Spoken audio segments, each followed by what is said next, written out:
155쪽. 당신은 이 모든 상황을 즉각적이고 분명하게 이해해야만 하며 이것은 오로지 당신이 이 일의 뿌리에 도달해야만 가능합니다. 그 뿌리라는 것은 나는 존재한다는 의식이 처음 어떻게 생겨났는지를 아는 것입니다. 그 존재의 씨앗을 찾아내십시오. 그러면 당신은 전 우주의 씨앗을 알게 될 것입니다. 161쪽. 내가 존재하고 있다는 생각이 일어나면 자신을 현상적인 우주에 비춥니다.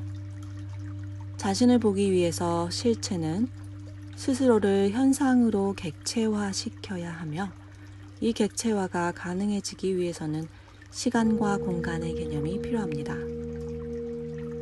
현상은 부피의 공간과 지속의 시간을 통해 펼쳐집니다. 그러므로 현상은 실체와 다른 무엇이 아니라 객관화된 실체인 것입니다. 그 본질적 일체성을 이해하고 기억함이 중요합니다. 일단 내가 존재한다는 생각이 나타나면 그 근본적인 하나됨은 주체와 객체의 쌍대성으로 나뉘고 개념적으로 분리됩니다. 비인격적인 의식이 스스로를 발현하여 어떤 물리적 형체를 자신으로 지각하면 그때 나라는 개념이 생겨나고 이 나라는 개념은 어떤 독립적인 실체도 없다는 것을 잊어버린 채 자신의 본래 절대성을 의도, 필요, 욕망 등을 지닌 객관체로 바꾸어 버리기 때문에 고통을 당할 수밖에 없습니다. 이 착각된 자기 정체성이야말로 해방되어야 할 굴레입니다. 그러면 해탈이란 무엇일까요?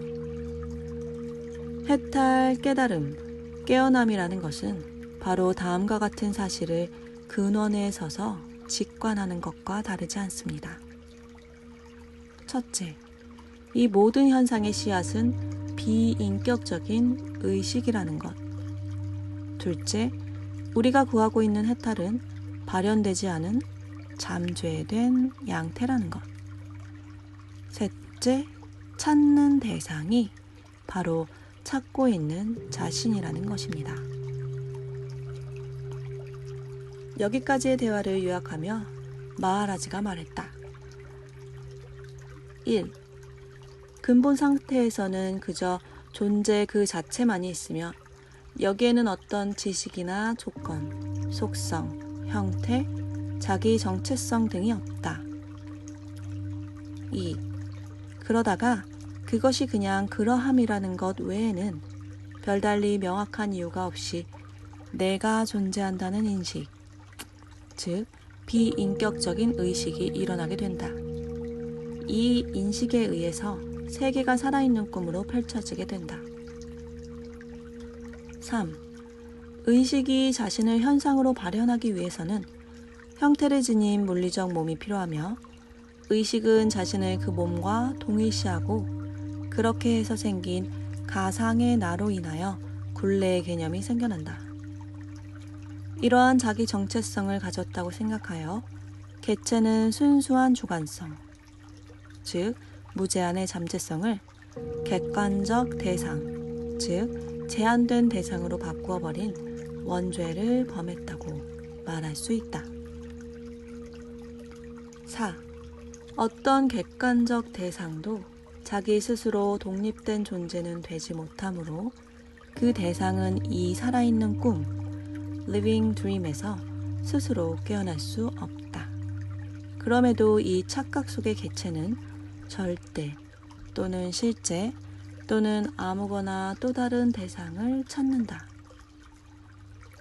5. 여기까지가 분명하다면 이제 거슬러 올라가 의식이 생겨나기 전 본래의 모습은 무엇이었는지를 찾아내야 한다. 6. 이 단계에서 우리는 몸도 아니고 의식도 아니며 오로지 의식이 있기 이전에 이름 붙일 수 없는 온전한 절대성의 상태일 뿐이라는 깨달음이 있게 된다. 의식 안에서는 그 상태가 어떤 이름을 가지고 있든지 그것은 개념일 뿐이다. 7. 이처럼 이 고리는 완전하다. 찾는 자가 곧 찾고자 하는 대상인 것이다. 마하라지는 결론으로 나는 실체라는 것을 깊이 이해하라고 말했다. 현재 모습으로서의 나는 일시적인 것이다. 마치 병이 있다가 없어지듯 일식이 일어났다 사라지듯 현상체에게 주어진 수명이 닿으면 존재감은 사라지고 실체는 다시 자신의 깨어있음조차 알아차리지 못하는 상태가 된다. 167조. 개념은 생각으로부터 일어나고 이 모든 것들이 모여 마음이라고 하는 다발이 형성됩니다. 생각은 개념화, 즉 마음속에 대상을 지니는 것을 의미하며 이것이 곧 속박입니다.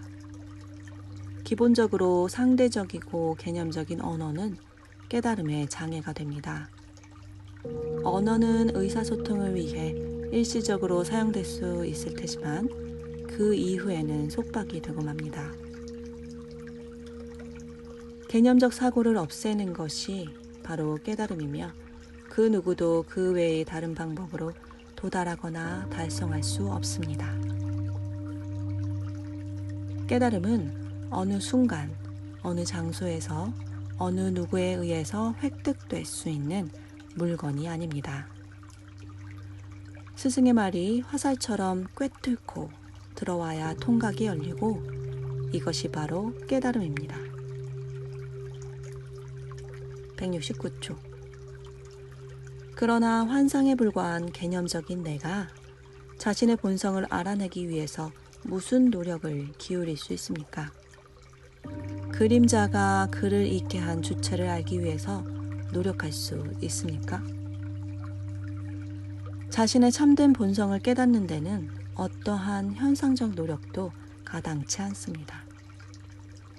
깨달음은 얻어지거나 억지로 되는 것이 아닙니다. 그렇게 될 만한 요건이 되었을 때, 개념에 의한 방해 공작이 멈추었을 때, 그때에만 저절로 일어날 수 있습니다. 거짓을 거짓으로 보고 나서 남는 것이 참입니다.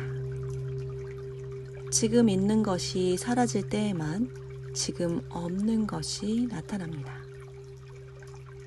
이렇게 간단합니다. 참이 아닌 것에 대한 부정만이 유일한 답입니다. 175조. 실로 찾고자 하는 그 노력이 바로 방해물입니다. 왜냐하면 찾기 위해 쓰는 도구가 바로 분리의식이기 때문입니다. 이 사실을 깨닫게 될 때 당신은 찾는 것을 멈추고 순수의식에게 그 역할을 넘겨주겠죠. 그리하여 순수의식이 스스로 근원의 신비로 당신을 들어오게 할 때 대상으로서 너와 내가 없고 오직 주체인 참나만이 있다는 것을 알게 될 것입니다. 사물에는 어떠한 실체도 없으며 따라서 현상은 아이를 낳지 못하는 여인의 아이와 다름없습니다. 결국 절대로서의 참나는 일시적이지 않으며 무한한 영원성입니다. 179조. 그러면 문제는 나는 무엇이냐는 것입니다. 개개인은 하나의 현상으로서 나를 인지하는 사람들의 의식 속에서의 출현일 뿐입니다. 그러므로 진정한 나는 이름과 형상도 없고 시공간에 한정되지도 않으며 지각될 수도 없는 실체임에 반해서 나타나 있는 우리는 현상에 불과하여 순간적이고 한정되며 감각으로 인지됩니다. 181조. 존재감이라는 이 나중의 상태는 육체가 존재하는 동안에는 사실입니다. 육체가 그 생명을 다하여 의식은 존재함에 대한 의식이 전혀 없는 최초의 상태로 녹아듭니다. 어느 누구도 태어나지 않고 어느 누구도 죽지 않습니다. 단지 시간과 공간에서 삶으로 구체화되는 사건의 시작과 과정과 끝이 있을 따름입니다. 현상으로 속박되어져 있는 실체란 없으며 그러므로 본체로서 자유롭게 될 필요가 있는 개체는 더욱더 있을 수 없습니다. 이것은 통각되어야만이 가능합니다. 현상이란 꿈속에는 단지 비추어져 보이기만 할 뿐인 어떤 것입니다.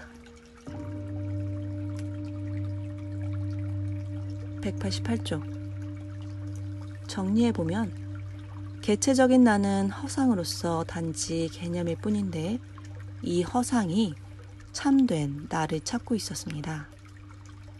이런 잘못된 인식은 참된 나와 허상인 나를 명확히 식별할 수 있게 되면 사라집니다. 그리하여 얽매임과 이로 인해 고통받는 나라는 것이 단지 개념에 불과한 것임을 깨닫게 되고 그때 근원인 참 나가 모든 현상의 총체로서 드러나게 될 것입니다. 찾는 자가 바로 찾고자 하는 자이기 때문에 찾고자 하는 자를 찾을 수 없습니다. 이것을 진적으로 알게 되면 평안이 깃들 것입니다. 아니, 평안이 본래의 자리를 찾았다는 표현이 더 정확하겠죠. 192쪽. 따라서 진짜 착각은 시간이란 개념 안에서 태어나고 살다가 죽는 사건의 일어남에 있는 것이 아니라 이러한 개념적인 사건을 내가 실제로 경험하는 객관적 진실이라고 받아들인 것에 있습니다. 그리고 이러한 착각을 가능하게 하는 더 근본적인 착각은 공간이라는 개념과 공간에서 대상이 인지될 수 있게 하는 시간의 개념입니다. 이제 삶은 어릿광대가 나와서 떠들다가 사라지는 코미디 같은 것이라고 한 내 말이 이해됩니까? 한 발 나아가서 여러분 스스로가 만든 개념적인 존재들이 어떻게 이 코미디에 등장하게 되었는지 살펴봅시다. 연극에서 개인이란 하나의 역할을 담당한 캐릭터에 불과함을 알면서도 여러분은 이미 쓰인 각본에 따라 정확히 펼쳐져야만 하는 연극 상황에서도 스스로 생각하고 결정하고 행동한다고 계속 착각합니다. 정해진 대로 어떤 사건이 일어났음에도 여러분은 스스로를 거기에 결부시켜 놓고 고통을 자초합니다. 그러고는 구속이니 자유니 하면서 살아가고 있습니다. 자유란 무엇일까요? 삶이 한낱 코미디일 뿐이라는 것과 여러분의 진정한 실체는 어떤 모양, 이름, 성질을 가진 존재일 수 없다는 것을 아는 것입니다. 자유란 지각 있는 개체적 존재라는 것은 전체성이 현현된 일부분임을 아는 것입니다. 자유란 나는 의식이며 모든 대상에 존재하는 지각력임을 아는 것입니다. 자유란 나는 절대적이며 현상적으로 표현된 보고, 듣고, 느끼고, 맛보고, 냄새 맡고, 생각하는 작용 그 이전임을 아는 것입니다. 이제 왜 당신이 고통스러운지 아시겠습니까? 당신이 자신을 잘못 알았기 때문입니다. 또는 이렇게 잘못 알아본 그것을 당신 자신이라고 여겼기 때문입니다. 214쪽. 행위자가 없기 때문에 아무것도 할 게 없네. 그리고 더욱 중요한 건 그것을 하지 않는 자 또한 없다는 거야. 남겨지는 것은 비의지적으로 순수하게 사라지는 것이야.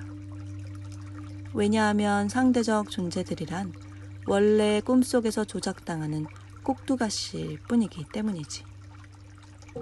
각자의 꿈에서 깨어나는 것은 각자의 몫이야.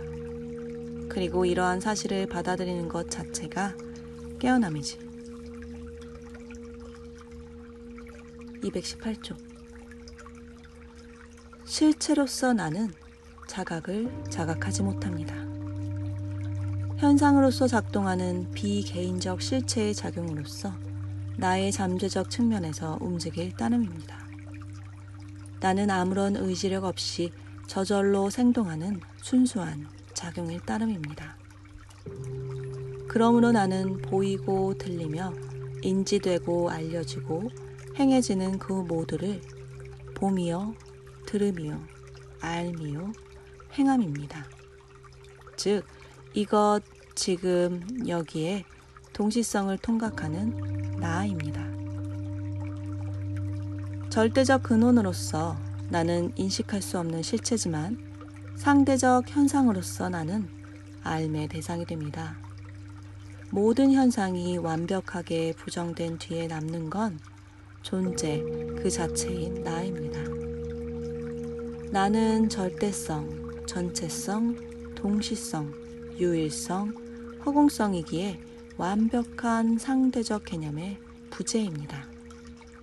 그러니 실체인 내가 어떻게 알려지고 경험되고 인지될 수 있겠습니까? 의식이 정말로 고요해지고 텅 비어 시비분별하는 개념화가 정지될 때 당신의 모든 것은 내가 됩니다. 합일, 전체, 순수. 이것만이 진실이고 그 외의 것들은 모두 쓰레기입니다. 너무나 간단한 것임에도 불구하고 내가 말하는 것을 얼마나 많은 사람들이 이해할지 궁금합니다. 개념화를 멈추면 당신이 곧 나입니다. 그 외에는 아무것도 없습니다.